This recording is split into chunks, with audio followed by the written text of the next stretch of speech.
guys, today we're going to start this look by getting your hair out of the way, and I'm going to go ahead and put in contacts from one of my favorite brands, Primal contact lenses, in the color Zombie 1, which is linked below. And now that they're in, we're going to go ahead and use the Mehron Fantasy FX paints in the color gray and paint an even coat all over your face and neck.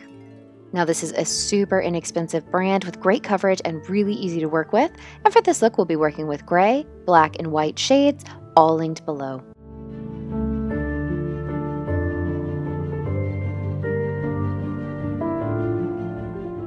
Once that's dried a bit, we're going to go ahead and work with a small stippling brush and start stippling on and tapping to create some little textured effects with some of the black paint. You're just going to use a very little bit at a time and keep going over areas to kind of get a coverage spread out all over. Now this is just going to be to preference, so go ahead and tap on as much as you think you need to kind of give that stone textured effect. And then once we're happy with that amount that we've added in, we're going to go do the same effect, but now we're going to be working with the white.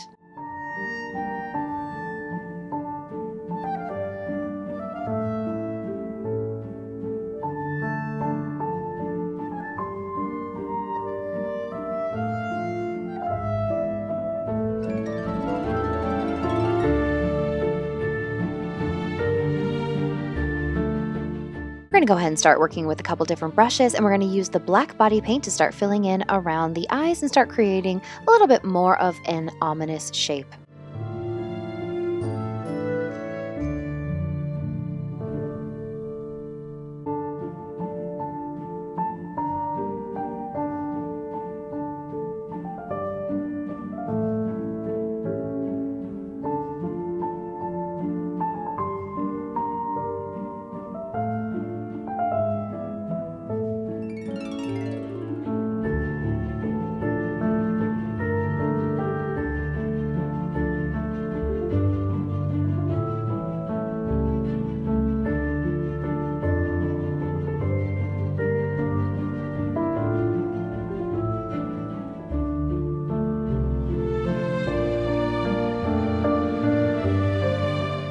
To help deepen and intensify that black color, we're going to go ahead and start tapping in some black powder to seal in as well, to help layer up and darken and deepen some of those areas, as well as mattifying a bit to help set in.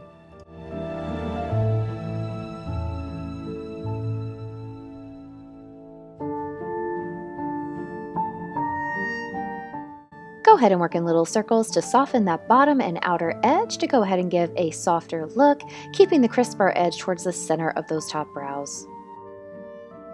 Working with our trusty China Sharpie pencil, I'm going to go ahead and start creating little lines that I'm going to want to work with for the expression and the deepening areas of the face. This is where you're going to really create that intensity and all of the lines for the different shapes of the face to make areas pop and deepen. So these are going to be the areas that you're going to eventually turn into shadows and edges.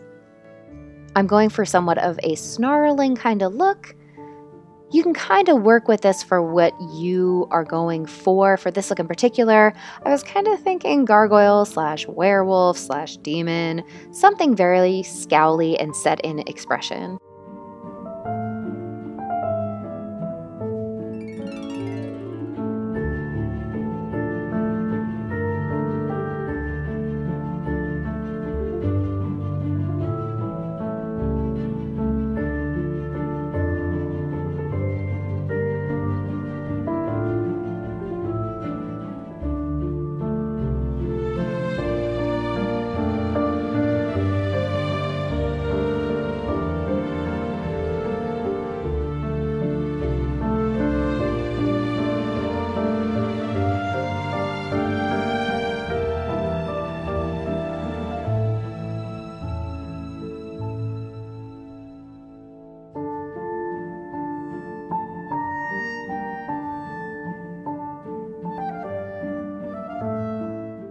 Once you're pretty happy with that outline placement, go ahead and work with small detail brushes and black shadow to go ahead and start buffing in some shadowed areas. You're going to mostly want to keep these below these lines and towards the center of the face, and the more you go over the lines that you drew on, the more it's going to soften them out, so you still have a lot of wiggle room and play with this method.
For a soft highlight in a lot of these little areas in between, we're going to go ahead and start layering in some powder. And then I've actually decided to just transition over to more of just the body paint method. You're going to tap some of those little dots in the highest points and then just soften them out with your finger to blend them into the darker areas that you've been working with. And you can work back and forth between the darks and the lights to get the highlights and the shadowing that you want. The more you want something to pop, go ahead and add more white to it. The less, go ahead and blend it out.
I then decide to go back in with some black body paint and powders to go ahead and deepen in the darkest areas that I want to recess the most.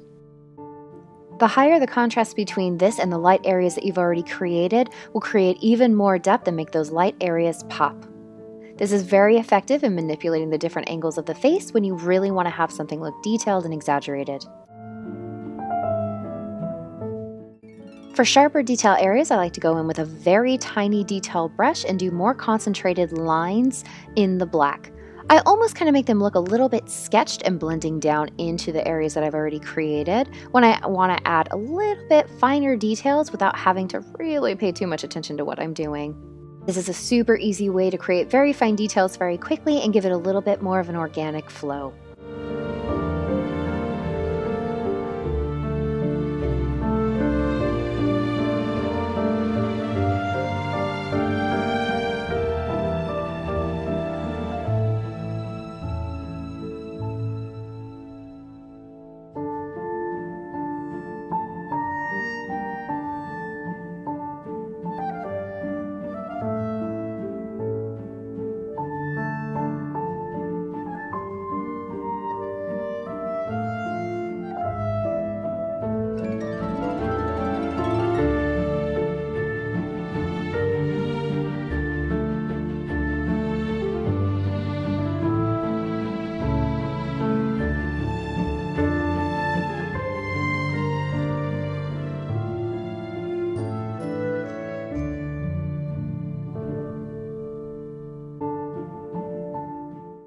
I'm then going back in with a very dark crayon pencil for my eyeliner, and I'm going to go ahead and make sure that I am lining the waterline as much as I can and then blending a lot of that outward since that is a very deep, rich black, and I want that most of that intensity around the eyes to really make those white eyes pop. And be sure to set with black powder as well to make sure that you are not creasing or removing any of that paint. And you're going to want to make sure that you highlight the center points and the highest points for the lips as well to really go ahead and try to lose more of that natural edge that you have and to really kind of exaggerate those new lips that we have created. If you leave them too flat, you'll be able to see your edge way too much. And with doing this without prosthetics, sometimes it is kind of hard to hide, but just keep working back and forth between lights and darks and really defining those new edges again, and you can actually really camouflage it pretty effectively.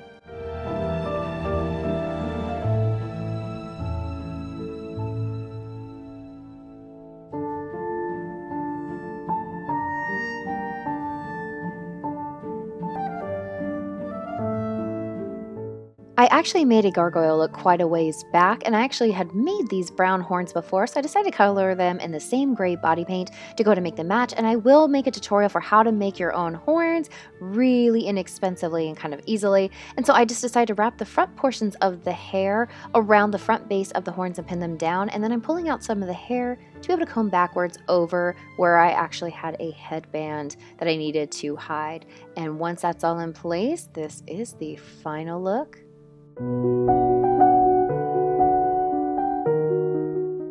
As always, thank you guys so much for watching today. I know you have a huge selection on YouTube, and I am so very grateful each and every time you choose one of mine. If you'd like to see those upcoming tutorials for the horns or any other videos that I have moving forward while we're all sitting off to the side in quarantine, go ahead and make sure you like and subscribe and hit that little notification bell to go ahead and get alerted whenever a new video drops each week.